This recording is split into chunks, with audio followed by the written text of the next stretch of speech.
G'day, Adam, VK4GHZ. It's Sunday, June 23, absolute glorious day up here in Brisbane. Typical winter's day, blue skies, low 20 degrees. Perfect day for experimenting on microwaves.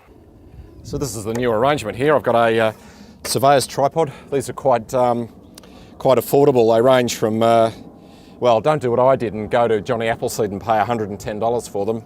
They're $96 at Bunnings, and you can buy them from online stores from around the $40, $50 price mark. They're very sturdy. One thing I have done is just added a hanging basket chain across the three legs, just to prevent the oh shit moment if the legs were to spread apart. I've got some tread plate on this, which I've drilled and tapped a few holes into. Obviously it mounts a dish at one side, and this just screws directly onto the pan and tilt head. The current 10 gig transverter system is in this box up here, and it has a relatively short feed line of 141 down to the feed. And on the new equipment tray, I'm going to put my 2.4 and 3.4 system. Not that I'm using that today, but it has the Thunderbolt GPS unit inside that. So out of this unit, I'm going to get the 10 megahertz, and that will reference lock the PLL inside the 10 gig unit. Power today is coming from a 12 volt car battery. I'm totally over generators, generally unreliable, and they're noisy. Just hook up the Thunderbolt, or plug the GPS antenna into it. GPS antenna is just one of those little magnetic mount patch aerials. They're pretty cheap. Only about $30, and they work really well. Once you hook it up, it only takes a few minutes for the oscillator to warm up. VK4WR, VK4GHZ portable. GHZ4WR, how copy? Yeah, good, Alan. All set up, ready to go. Listing on 10368.150. Roger. Okay, I'll put a carrier up. As you know, it's a bit hit and miss, so turn around and try and find me. Roger. Okie doke. Now we're up here a couple of months ago. Yeah, thanks for the 5 and 9, Alan. Like I say, you're only 4 and 141, so that indicates I've got a front end problem at this end, over. Yeah, roger, Adam. No, there's something, you couldn't get any louder if you tried, and when I rotate the dish, it doesn't really order very much. So,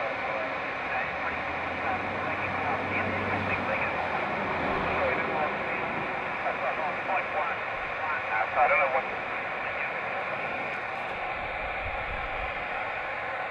Okay, Alan, well, thanks for that. It proves that the transmit side works, and obviously a little bit more work to do on the receive side this end.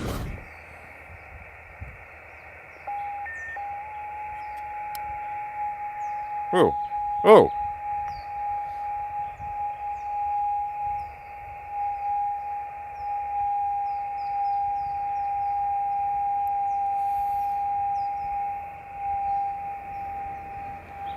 Let's make sure we're on a direct path here.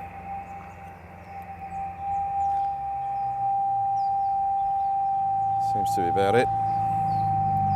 All right, I'll key up and let you optimise, over. Yep, going.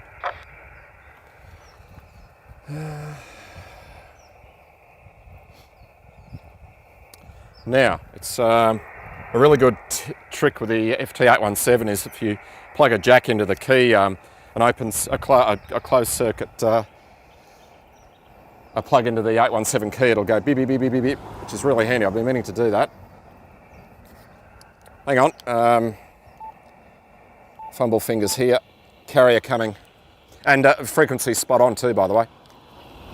Yeah, well, I've had it all manual loud. It's easy loud.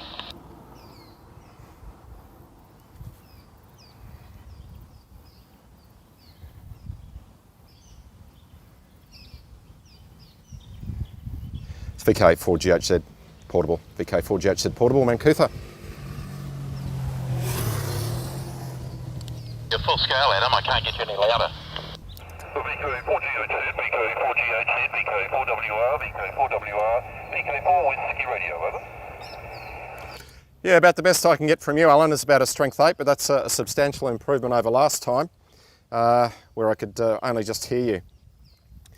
In hindsight, I don't have the LNA in the front end of this thing either, which I think I had last time, so it's not a direct apples for apples comparison, but with the LNA you'd only be stronger. But certainly a good test, and I think an improvement was made. Yeah, Roger, Adam. Just looking at a couple of micro helicopters, gyrocopters or something flying over here.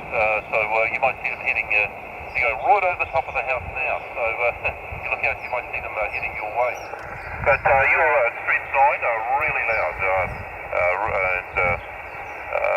I think apples for apples, I'm in pretty much the same position as last time. 50 metres or so to one side's not going to make any difference, so that.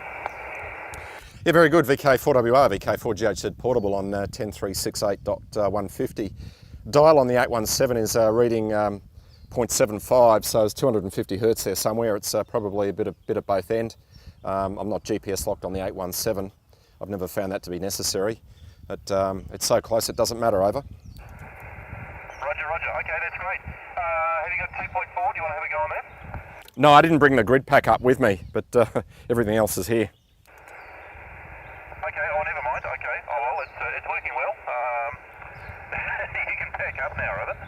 Roger. All right, I'll go around the corner down here and just see how much stronger the beacon is, and that'll wrap up the receiver testing. But looks like we've nailed it, and quite happy about that. Thanks for coming up, VK4WR. This is VK4GHZ Portable Mount Cootha.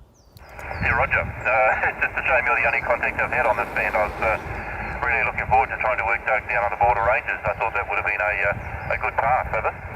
Oh well, not to worry. We've got the activity day coming up in about 5 or 6 weeks. Yeah, Roger. Well, if Doug lets me hang on to the gear for then, I'll definitely be out. I might just go up to the camel hunt, but Mount Crosby, You could be fighting for gear with someone else I know. All right, no worries. 7.3's VK4WR, VK4GHZ.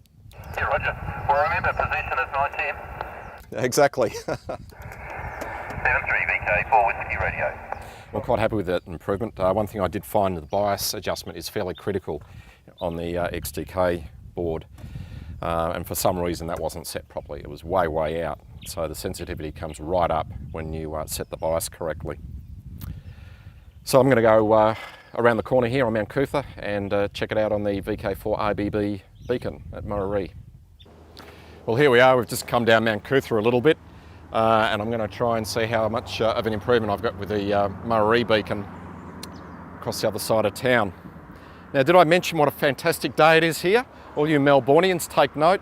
This is a typical winter's day up here in sunny Queensland.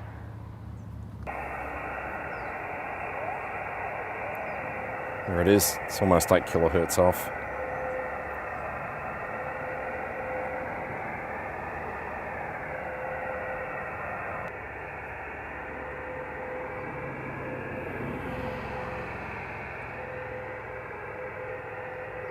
What's disappointing? I know the transverter is working much better on receive, but I know I'm shooting, just skirting the edge of the CBD, so I'm not actually pointing into anything substantial. But apart from being off frequency quite a bit, the beacon just doesn't get out well. It's only a line of sight path, not more than 20 odd kilometres.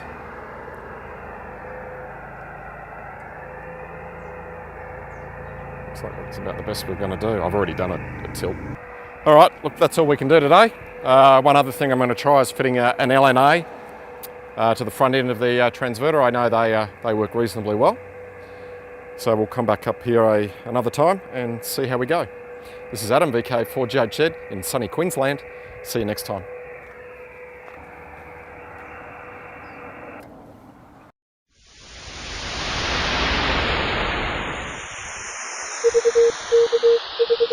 Thank you.